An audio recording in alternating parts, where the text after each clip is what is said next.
On the day I was tortured to death in the cold storage by a gang of thugs, he was busy photographing an $8 million custom-made jewelry set for a famous actress. On screen, she covered her face, choking back tears. Although Nestor's sister bullied me back then, almost leading to my assault, I'm willing to forgive her if she apologizes to me. Facing the overwhelming online harassment from her fans, Nestor sent me a text message. "When you're ready to kneel and publicly apologize to Coral, I'll let you out of the cold storage." But he never got my reply. Instead, he received a call from the police, asking him to come identify a body. He finally learned that I had never bullied his so-called perfect angel, it was all her scheme. "Be gentle, will you? She's barely breathing now. What are we supposed to do if she dies?"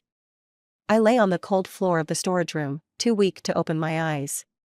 The pain, unbearable pain. My entire body ached, not a single part spared. The thugs splashed me with a bucket of icy water. Seeing no response from me, they started to panic. After all, she's the daughter of that once prominent family. If something happens, what's there to fear? That family is long gone. And besides, these are Mr. Nestor's orders.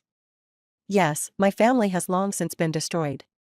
Through the haze, I heard their words and curled my lips in a bitter smile.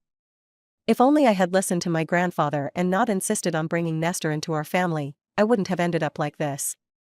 If Grandpa's spirit is watching, he must think I'm a disappointment. With a heavy thud, the iron door shut, plunging the room into darkness. The air grew colder, numbing the pain from my wounds. Oddly, as I lay there in the growing numbness, I felt a hint of warmth, a sensation I hadn't felt in a long time. At least now, there's no more pain. That was my last thought as my soul drifted away. When noise flooded into my ears again, I could hardly believe it. I looked up to see that man, handsome like a deity. He was seated elegantly in the VIP section, wearing a finely tailored suit, his onyx-like eyes fixed straight ahead. Nestor, had he noticed me? My heart skipped a beat, but I quickly realized the truth. Ever since Coral, his so-called perfect angel, had entered his life 7 years ago, he hadn't looked at me with such gentle, attentive eyes. "Congratulations to Mr. Nestor. The final bid is $8 million for this jewelry set. Staff will deliver it to your estate soon," the host announced. Nestor gave a faint smile. "No need to trouble yourselves. Send it directly to Coral. Congratulations on her award." The media went wild. The live broadcast screen shifted to show Coral, dressed in an elegant sapphire blue gown, holding her award like a noble swan. Her pale fingers covered her lips as she choked up with tears, smiling through them. Though Doris bullied me back then and nearly caused me irreparable harm, I don't hold it against her. It's been a long, difficult road for me to reach this point, and I'm most grateful to Mr. Nestor. Her emotional statement stirred up the room even more. I watched Nestor's face closely, expecting a trace of a smile. But he just stared at Coral's face on the screen, lost in thought. One daring reporter raised a microphone. "Mr. Nestor, Doris, who allegedly bullied the best actress, is also your sister. Do you have any comment?" Hearing my name, Nestor's gaze darkened briefly. "Nothing to say." He rose, coolly. "I stopped recognizing Doris as my sister long ago." When the reporter tried to press further, Nestor politely declined and made his way to the balcony alone. He lit a cigarette and pulled out his phone, opening our last conversation. The last message was from 2 days ago, the message I had managed to send him just before the thugs took me. "Brother, please help me." At that moment, I had still clung to a glimmer of hope for Nestor. With his power, it should have been easy for him to rescue me from a few petty criminals. As the thugs restrained me in the cold storage, I thrashed, screaming, "Do you know who I am? I'm Nestor's sister. If you lay a hand on me, my brother will flay you alive." One of them slapped my face with a mocking laugh. "Wow, she's a feisty one, huh? You really think Mr. Nestor cares about you? He's got Coral now. Coral is the real lady of high society. To tell you the truth, if it weren't for Mr. Nestor's orders, we wouldn't have bothered with you. This is just karma, serving you a taste of your own medicine." Stunned, I stared, blinking until one of them shoved his phone in my face. I saw that familiar avatar and read his message. "Nestor, make sure it's done cleanly. I don't want to see her ever again." The thugs roared with laughter. It felt like a punch to the gut.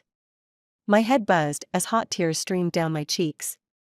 Then, in shock, I let my arms fall limply, ceasing all resistance. No matter how they tortured me, I didn't make a sound. Nestor, when it comes to ruthlessness, I can't compete with you. You've won. I watched dispassionately as my soul hovered nearby, observing Nestor, lost in his own thoughts. After a while, he frowned, typing out a message. Doris, have you realized your mistake? Of course, there was no reply. I was already dead. How could I respond to him instantly, like I used to? Nestor waited for a long time, staring at the empty message box, seeing no reply or even the typing indicator. His expression darkened. Fine, still being stubborn, are you? Whenever you're ready to kneel publicly and apologize to Coral, that's when I'll let you out. Let me out? Let a corpse out, maybe? I smiled bitterly and looked down at my transparent chest. Good. Without a heart, there's no more pain. The night grew darker. Nestor drove to the airport to pick up Coral. She was still wearing the dress from the award ceremony, the pink diamond necklace worth $8 million shining around her neck, adding an air of refined elegance. Has my sister replied to your message? Coral asked cautiously, watching Nestor's expression. No, Nestor said, steering calmly, his face indifferent. Why does it matter? Those people will handle her well. She'll learn her lesson. Where he couldn't see, Coral's fingers clenched tightly. She knew it, despite his harsh words, Nestor could never truly let Doris die. If she hadn't staged that setup, making him believe Doris had bullied her, he'd have kept on indulging Doris. Nestor, noticing Coral's prolonged silence, rubbed his temples wearily. Coral, don't worry. I've already told Doris to publicly kneel and apologize to you. She has nothing left. From now on, I'll keep her in line and make sure she doesn't hurt you again. All right? Coral's sharp nails dug into her palm. After a moment, she forced a gentle smile. All right, thank you, brother. I let out a scornful laugh. Coral is my half-sister. When I was 17, my father's mistress brought her into our home. My mother, already struggling with depression, couldn't bear it and soon passed away. That day, I lost both my beloved mother and the father I once respected. I hated Coral and her mother, so I was always cold and hostile to them. Coral tried to get close to me, offering me butter cookies she'd baked or pressing my dresses for me. But I never appreciated it. I'd stomp on her cookies in front of her and cut her pressed dresses to shreds, throwing them in the trash. After that, Coral didn't dare approach me again. I enjoyed the peace.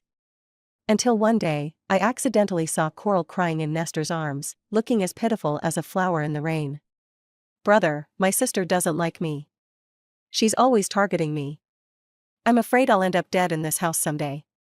Nestor patted her back gently, comforting her in the same soft voice he once used with me. Don't worry, Coral. I'll protect you. I froze, feeling my heart squeeze painfully. Nestor knew what kind of person I was. I was the one who would help an elderly beggar or guide a lost child. I was the one who insisted on taking him in, even when he was a scruffy, silent orphan. Yet he so easily believed the lie that I'd harm Coral. Since Coral was young, she always had the talent to be an actress. Her acting was impressive. One moment, she would be in the classroom, showing a shy, innocent smile to her classmates. The next, she would slash her own face with a knife without hesitation. Guess who they'll believe, me or you? She shoved the utility knife into my hand and ran out of the bathroom with her face covered in blood, crying, and her screams drew everyone's attention. That time, I was locked in a dark room by my furious father for 3 whole days, without food. If it hadn't been for my grandfather sternly ordering him to let me out, I might have truly starved to death in there. I'd been afraid of the dark since I was little, and my mind was already on the verge of collapse. When the door finally opened, Coral was standing with my father, stepmother, and Nestor. When she saw my disheveled appearance, she shrank back as if in fear, and Nestor immediately shielded her. Doris, what are you trying to do? Coral leaned into his embrace, casting me a secret, smug smile. She looked as noble as the moon in the sky, while I was like a mad dog, too lowly even to touch the crescent in his heart. Even those I was once closest to guarded themselves against me, wary that I might bite the moon of their heart. I'll admit it, I was insanely jealous and furious. So, in front of them all, I shoved Coral down the stairs. That day, Coral broke her leg and had to stay in bed for 3 months. Outside her hospital room, my father slapped me twice across the face. Nestor's eyes grew dark as he looked at the frail Coral lying in bed. "Doris, go apologize to Coral." With my cheeks swollen and red, I stubbornly glared at him. "Why should I? I did nothing wrong. She was the one who falsely accused me of cutting her face. I just proved her right, so why should I apologize?" Nestor's gaze grew even more disdainful. "Doris, when did you become like this? Coral's mother might have interfered with someone else's relationship, but Coral isn't to blame for that. How could you treat her this way? Selfish, deceitful, and spiteful. You're such a disappointment." From the hospital room, Coral let out a few coughs. Nestor rushed inside immediately, leaving me standing alone, staring blankly after him. Before Coral arrived, Nestor had always been the perfect adoptive brother. When I cried over my mother, he would gently wipe my tears and hand me a piece of candy. He would get into fights with bullies on my behalf, returning with bruises, but never backing down. He would hold my hand all night when I woke from nightmares. "Don't be afraid. I'll always be here with you." But now, why had he become Coral's brother? I could only watch as he took her shopping, picked her up from school, and did everything with her that he once did with me. I knew Coral didn't have a shred of genuine feeling for him. She was just doing everything she could to hurt me, to take away everyone who mattered to me. My mother, my father, and even Nestor. She had even tried to win over my grandfather, but he never bought into her act, which infuriated her. Later, on a trip, my father and stepmother were in a car accident and tragically passed away.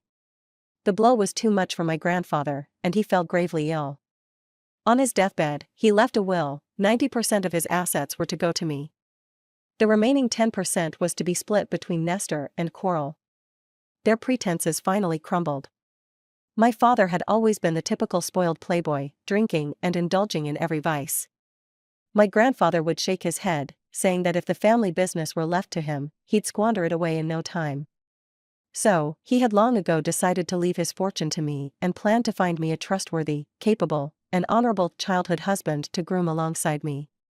Out of the many children in the orphanage, he hadn't initially considered Nestor. He said Nestor's cold eyes and thin lips betrayed a calculating nature that I wouldn't be able to handle. But young as I was, I insisted on him, clutching his sleeve and refusing to let go. In the end, my grandfather had no choice but to go through with the adoption and bring Nestor home. From that moment on, I was his little shadow, following him around, calling him brother. Besides my grandfather, he was the person I trusted most. Nestor was ambitious, I'd always known and supported that. But he was also the one who worked with Coral to set me up, leading me into a trap. After we got married, his usual coldness vanished, and he treated me like the ideal husband, showing me warmth and care. And I, foolishly, thought he'd changed his heart, and I felt secretly delighted. One night after we were intimate, he held me in his arms, stroking my hair gently. "Doris, I want us to have a child. Why don't you stay home and prepare for pregnancy, and leave the company affairs to me?" Blushing, I nodded. I'd always obeyed Nestor without question. We grew up together as a family, he was my husband, so how could I ever think he'd hurt me? So, I handed over control of the company, leaving all the operations to him and only checking the books from time to time. By the time I realized what was happening, it was already too late.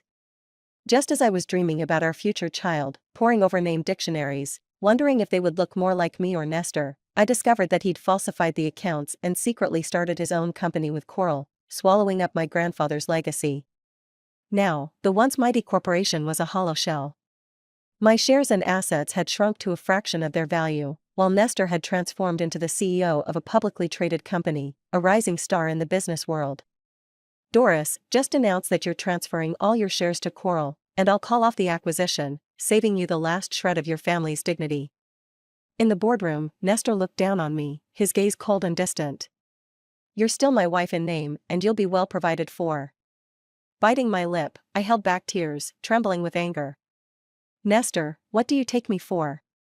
I got nothing in return but an icy glance. We each got what we wanted. Isn't that fair? Yes, it was fair. Coral, once an illegitimate child, had become a legitimate heiress and a celebrated actress. Nestor had his own company and had become a business mogul. Meanwhile, I'd been reduced to a caged bird, Nestor's plaything, to use at his whim. He claimed we both got what we wanted.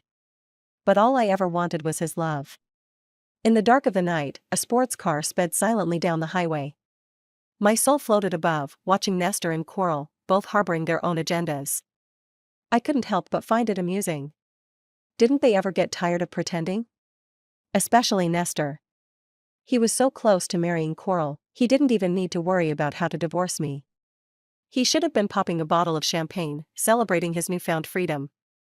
So why was he so absent-mindedly looking at his phone, refreshing our conversation thread over and over? Dead people don't send messages, you know. My body wasn't found until a month later. The freezer where I was hidden was in a factory warehouse, rarely used.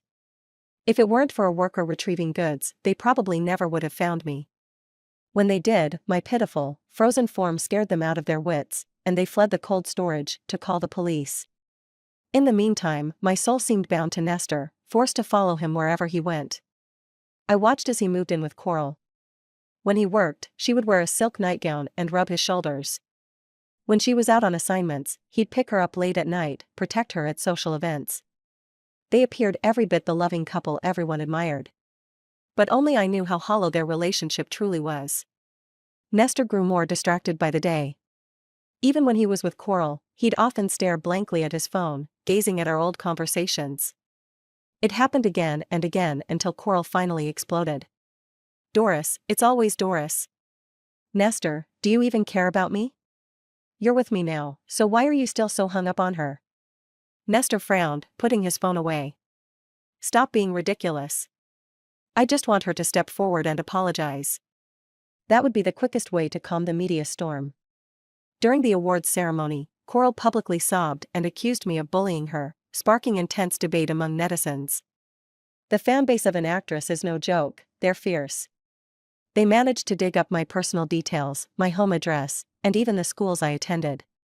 Some extreme fans even staked out near my rental apartment, but after 3 fruitless days and nights, they left, frustrated. Yet, as more information surfaced, people started to question things. An adoption agreement from the orphanage, charity donation records, and volunteer teaching certificates in remote areas. All these pieces of evidence silently suggested that I wasn't the ruthless, heartless villainous Coral painted me to be. Besides, how could a spoiled heiress who supposedly abuses her power be living in a $70 a month rental? People began to doubt Coral's story. Coral panicked, struggling to maintain her composure. She dug her nails into her palms until they drew blood, finally putting on a look of teary-eyed vulnerability. "It's fine.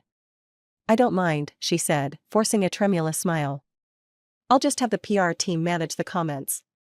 Nestor, I'm just so scared." Nestor sighed, pulling her into his arms.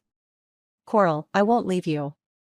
After calming Coral down to sleep, Nestor hesitated for a long time in his study, before finally dialing my number.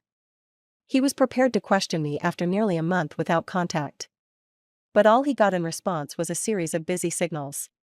Pausing, Nestor found another number in his contact list. "I'm sorry, the number you dialed is not in service." He coldly threw his phone down. I watched quietly, almost laughing out loud.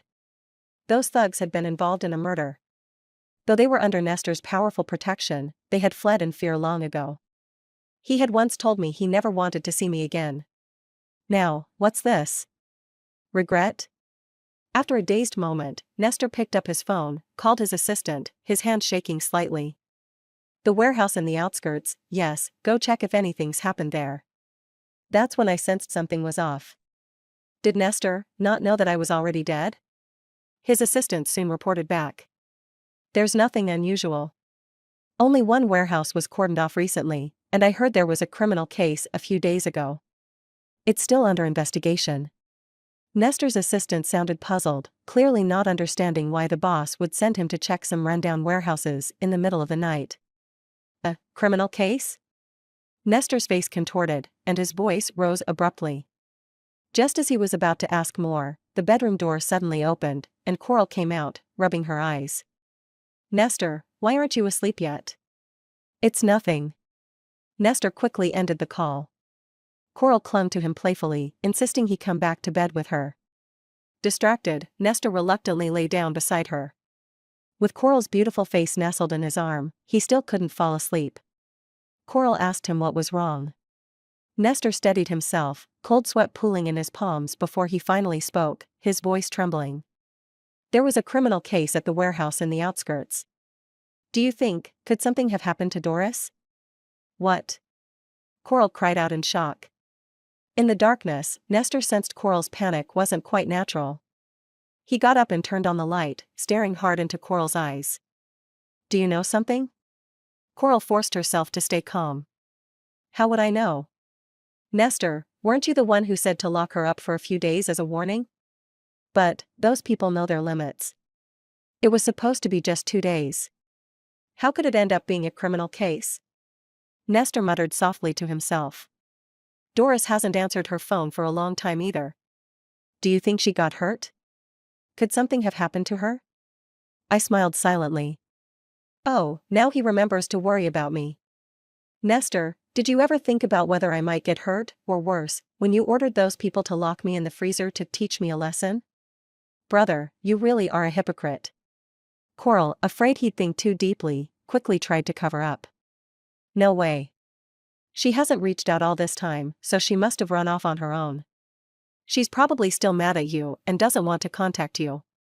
There's always fighting at that warehouse in the outskirts, maybe some thugs caused the criminal case? That's true. Nestor let out a sigh, almost as if reassuring himself, mumbling quietly. It's been a month already. If something happened, they'd have found out by now. Doris must just be throwing a tantrum with me. Meanwhile, the police were investigating my identity. Since none of the recent missing persons reports matched my description, the police had gone through significant effort to track me down. When the DNA test results finally came in, a young officer gasped. This is Doris, right? The same Doris who was accused online of bullying the actress Coral? How could it be her? The online attacks on me were still raging, while I, in reality, lay dead in a freezing morgue, waiting alone for someone to identify my body. The room full of police officers looked at each other, faces marked by sorrow and pity. The call from the police came while Nestor was accompanying Coral on a reality dating show. Are you Doris's brother? This is the police department. Sorry, you've got the wrong number. Without waiting to hear more, Nestor coldly hung up. The show was at an emotional segment, and Coral leaned into his arms, tearfully recounting her childhood memories. Back then, because Dad preferred me, my sister bullied me a lot. I know she hates me, and I don't blame her. But she slashed my face with a box cutter, pushed me down the stairs, and even tried to find someone to defile me. If it weren't for Nestor, I wouldn't know how I'd have made it through. The celebrity guests on set wiped their eyes, comforting her. The live chat exploded with hateful messages against me. Doris, get out and apologize. When is Doris finally going to die? Bullies should rot in hell. Nestor, at the perfect moment, wiped Coral's tears as they gazed into each other's eyes, on the verge of a kiss. But just as the atmosphere hit its peak, his phone rang urgently once more. Frowning, Nestor turned to answer. Coral, a bit embarrassed, explained to the camera, he has to manage the company, so he's quite busy. But the audience saw it clearly, in that close-up, Nestor's face had turned deathly pale. What did you say? Doris, what happened to her? The director, picking up on the gravity, gestured to turn up the audio. As a result, millions of viewers heard the next line through Nestor's call. This is the police department. Doris is dead. We found her body 3 days ago, at a warehouse on the outskirts. Please come to claim it and assist in the investigation. Until he saw my body, Nestor's behavior remained steady. He instructed the director to cut the live stream, comforted a visibly shaken Coral, telling her to wait at home, and even took the time to arrange for his assistant to manage the company's affairs and ready the PR team to stifle the coming media storm. Only when the police brought him to the morgue did he show any sign of distress. There's no way Doris could be dead. She's just angry with me. You must have the wrong person. She's so timid, it's impossible. If the person in there isn't Doris, I'm suing you all for defamation. The officers said nothing, their faces impassive as they opened the morgue door. My pale corpse lay in the center of the room. Nestor's voice died in his throat. He stumbled forward, and my spirit drifted alongside him. I finally saw my own reflection. The girl who was so thin she seemed like nothing but skin and bones, her body covered with scars both new and old, intersecting in a horrifying pattern. Her skin had turned ashen from the cold, with only her cheeks flushed a strange, unnatural pink. Her long lashes drooped, and the corner of her mouth curled up ever so slightly, as if she were peacefully lost in a sweet dream. It was a typical frozen death appearance. The police officer beside me spoke in a calm tone. After our investigation, we found that Miss Doris was subjected to inhumane abuse before her death. In addition to the visible wounds on her body, there were severe lacerations on her lower half, clearly indicating she had been. The officer paused for a moment, clearly unable to continue. But these wounds weren't fatal. What truly killed her was the -50 degrees Celsius temperature of the cold storage. She was frozen to death. Nestor's large frame shuddered violently. We investigated Doris' phone, the officer continued. Her last contact before death was with you. I'm sorry, Mr. Nestor, but we need to see your phone records. Nestor seemed like a lifeless doll, mechanically unlocking his phone and handing it over. The officer beside him took photos for the record, while Nestor silently stared for a long while, before tremblingly asking, "When, exactly did she die?" The officer opened the messaging app. The last message from the contact, Doris, was still visible on the screen. "Save me." The officer sighed and pointed at the message. "She sent you this message 5 hours before she passed." Nestor's eyes instantly turned red. So, during the 5 hours after Doris sent that message, full of hope that he would come to save her, what had he been doing? At that time, I was. Nestor struggled to say a few words, but couldn't continue. In my mind, I silently filled in the rest of the sentence. At that time, he had been attending a highly publicized auction. At the same time, Coral was receiving her Best Actress award. In those 5 hours, he had spent $8 million buying Coral a set of high-end custom jewelry. For her, it was a luxury, something he would spare no expense on. For me, he wouldn't even bother to send a little help in my hour of need. He had clearly seen the distress message I sent. But with a mind full of punishing me, he let the thugs he hired abuse and humiliate me without hesitation. Until I froze to death in the cold storage. Realizing this, Nestor slowly slid down against the wall, his chest shaking with broken sobs. Doris. I was wrong. I was wrong. The police quickly tracked down the gang of thugs who had fled. The leader, upon hearing that he was facing a death sentence, was terrified and hastily revealed the mastermind behind it. It was Mr. Nestor. He made me do it. Otherwise, how would I have the guts to go after his sister? In the interrogation room, Nestor's eyes were bloodshot, and the veins on his arms stood out. If not for the police holding him back, he would have lunged forward to tear the thug to pieces. I only told you to scare her, to teach her a lesson. I never told you to harm her, never to humiliate her, never to take her life. Nestor roared in fury, and by the end, there was a choked sob in his voice. She was only 24, so young. When she died in that cold storage, how terrified she must have been. The man no longer had the dignified air of a powerful figure, his expensive suit was wrinkled, and his usually meticulous hair was disheveled. He sat dazedly in the chair, murmuring repeatedly, "I really didn't know how things turned out like this." The police handed him the thug's phone, speaking with cold detachment. "Mr. Nestor, our investigation shows that on the day of Doris's death, you did order someone to kill her." Nestor's gaze fell blankly onto the screen. He saw the message he had sent. "Do it cleanly, leave no evidence. I don't want to see her again." Nestor's pupils constricted sharply. "That's not me, how could I possibly?" Mid-sentence, an idea of something horrifying seemed to dawn on him, and his face turned pale. The thug, who had been slumped over, now raised his eyes and gave a mocking, twisted smile. "Mr. Nestor, your sister put up quite a fight at first. She kicked and screamed, said her brother would skin us alive. But when she saw that message, she didn't even struggle anymore and let us do what we wanted. Tell me, do you think she hated you in that moment?" Nestor staggered back, nearly losing his balance. For a moment, it looked like he might shatter. But it was only a moment. When he raised his head again, he had regained the decisive coldness he was known for, though bloodshot eyes betrayed him. He looked like a vengeful god from the depths of hell. Please contact my lawyer. Nestor's voice was calm and polite. His request followed legal protocol, and the police exchanged glances before stepping out. They missed the final name he whispered through gritted teeth. Coral. The variety show was abruptly cut off.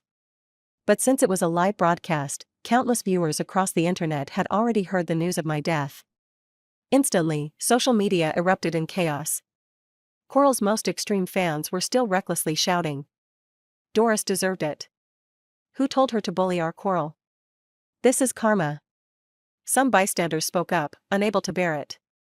"Show some respect for the dead, this has gone far enough." Exactly, and Doris had done so many good deeds. Coral's claims of being bullied are just one side of the story with no proof. Coral sat in Nestor's office. Her eyes twitched nervously as she stared at the screen, unable to stop herself from screaming at the increasing flood of criticism online. Where is Nestor? When will he be back? She swept the documents off the desk in a fury, shouting at Nestor's assistant. What do you all do around here? You can't even control this kind of public backlash. I'll make sure Nestor fires every one of you. The assistant smiled politely, though the smile did not reach their eyes. I'm sorry, Miss Coral, but Mr. Nestor ordered the dissolution of your PR team. What did you say? Coral's eyes widened in disbelief, quickly followed by a wave of fear. She knew all too well what she had done over the years. Without Nestor's powerful PR team to silence the critics, she would be exposed by netizens without mercy. She collapsed to the floor, grabbing the assistant's sleeve in desperation. Please, help me. Where is Nestor? I need to see him. The assistant pulled away from her hand coldly. At that moment, the office door was kicked open with a resounding bang. Nestor, usually composed and refined, stormed in like an enraged lion. He seized Coral's slender neck. It was you. You killed Doris. His fingers tightened slowly, cutting off Coral's breath as tears and snot streamed down her face. Nestor. She shook her head in a panic, looking up at him and crying for mercy. Brother, I'm Coral. I don't understand what you're saying. The response was a sharp slap across her face. Coral, I've already found out everything. Nestor closed his eyes, his voice hoarse beyond recognition. You sent that message to Blondie. From the beginning, you never intended for Doris to walk out of there alive. On the 7th day after my death was announced, Coral's true identity was laid bare, and the internet was in an uproar. So Coral was the illegitimate daughter of a mistress. Her mother even forced her way into the family and drove Doris's real mom to death. No wonder Doris hated her.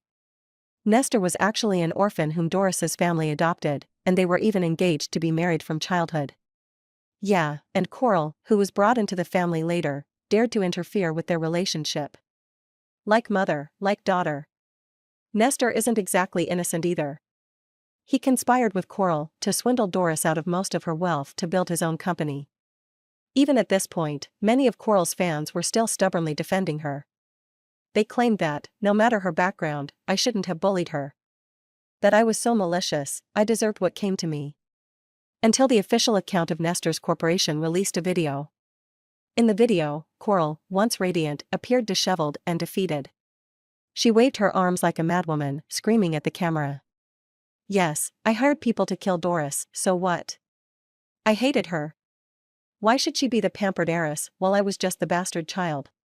Why did she get to live a life of luxury while I had to skulk in the shadows, constantly trying to please others? I wanted to take everything important away from her, one piece at a time.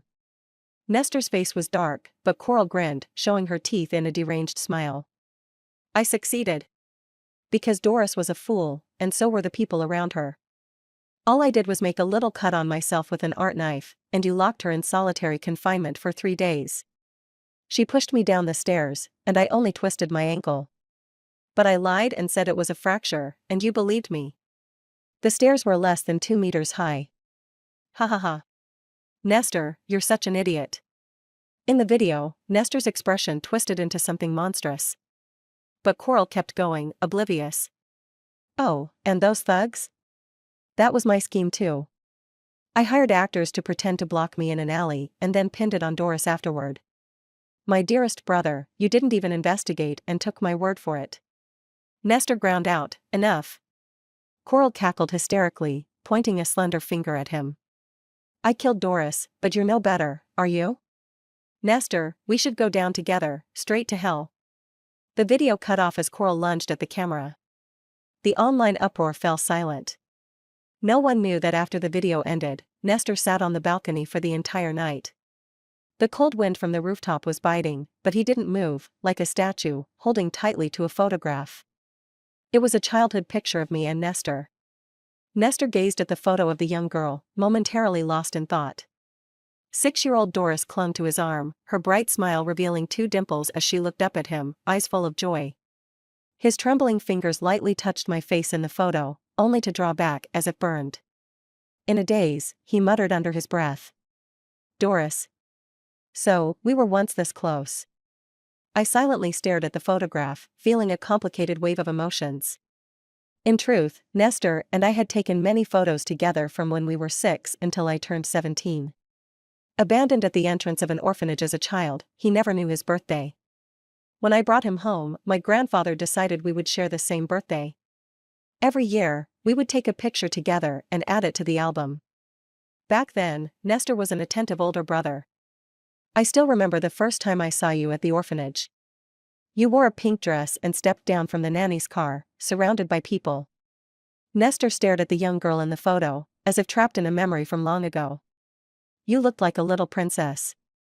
But I was the least favored child in the orphanage. Grandfather held your hand and announced in front of everyone that you would pick one child to be your older brother. All the kids were thrilled. They all scrambled to catch your attention, except for me, standing alone in the corner. As he spoke, Nestor let out a bitter laugh. I was the dirt underfoot, and you were the pure, untouchable moon in the sky. How could I ever hope you would choose me? But Doris. Out of everyone, you picked me. My eyes felt hot, and I silently echoed the thought in my heart. Yes, out of everyone, I chose you. Nestor, what did you promise grandfather back then? Nestor remained lost in thought for 3 full minutes. Finally, he spoke in a hoarse voice. When your soft little hand grabbed mine, my heart almost leapt out of my chest. I swore to grandfather that I would cherish you forever, protect you for a lifetime. Be your brother, be your love. I'm sorry, Doris. I broke my promise. But the dead can't come back to life. Nestor continued to talk, almost as if possessed. After I came to your home, everyone treated me well. I attended the best international schools, and grandfather raised me as if I were the true heir, but I always felt like an outsider. I feared the day you'd fall in love with someone else and discard me like trash. Then Coral appeared. She was just like me, everything we had felt undeserved and could be taken away at any moment. The day she wept in my arms, I lost my mind and believed every word she said. As he finished, Nestor broke down completely. I was so foolish, truly. My Doris, who was always as kind as an angel, could never. I watched his heart-wrenching grief, but my heart remained indifferent. Even now, he tried to blame everything on Coral. Yes, Coral had done terrible things. She cut her own face and accused me, pretended I pushed her down the stairs leading to severe injuries, and falsely claimed I hired thugs to assault her. But as my brother, someone who spent every day with me, did Nestor ever believe me, even a little? He was a cold bystander. And he was also complicit in my death. If not for the support of my family, he would have remained that grimy, insecure child in the orphanage. If not for my trust, he wouldn't have had the chance to steal everything, building his empire on the ruins of my family's company. It was my love and my family's devotion that polished and gilded him, fueling his false confidence and vanity until he became unrecognizable. But he was right about one thing. He and Coral were alike. No matter how they masked themselves in kindness, at their core, they were selfish and vicious. I curled my lips, my gaze as cold as ever as I looked at him. I was at fault for trusting the wrong person. From that day on, Coral's fans left her in droves, and her reputation plunged to rock bottom. Coral went completely mad. Unable to be incarcerated, she was sent by Nestor to a private psychiatric hospital. The car had barely pulled up to the gates when the shrill, Chaotic screams inside could already be heard, as terrifying as a scene from hell. Coral struggled wildly, trying to flee, but was held down without mercy. "Coral, stay here and enjoy the rest of your life," Nestor whispered, enunciating each word by her ear. Coral shuddered in terror and fainted. Only then did Nestor, with disdain, release her hand and order his people. "Take her inside." The car drove off once more. This time, its destination was the funeral home. My body lay amidst a bed of crimson rose petals, like a sleeping beauty. He stood silently by the coffin, then bent down to kiss my cold fingertips. Suddenly, there was a commotion at the door. A group of uniformed police officers surged in. Nestor ignored them, gazing longingly at my face, pressing a final kiss to my forehead. Only after that did he rise, unhurried. In a perfectly tailored suit, looking as striking as ever, he could have been at an elite gala. He let the officers handcuff him without resistance. "Nestor, you're under arrest for murder. Please come with us." I watched it all coldly, my heart utterly unmoved. Until just before he stepped into the police car. Nestor turned abruptly, his gaze heavy, fixed on me as if he could truly see me. Did he see me? A chill ran down my spine. Nestor stared at me, lips curving into a gentle smile as he mouthed soundlessly. "Doris, wait for me. When I've atoned for everything, I'll come find you." Nestor was sentenced to 13 years in prison. Through the long years, I'd let go of my love and hatred, but I remained unwilling to reincarnate, drifting as a wisp of wind through the world. 13 years later. Nestor's name resurfaced in the news. The once renowned young CEO was found dead in his home on the day after his release. He had taken his own life. I wandered the streets, hearing the whispers around me, feeling a strange sense of disquiet. Until a familiar voice spoke behind me. "Doris. I've come to atone for my sins myself." The end.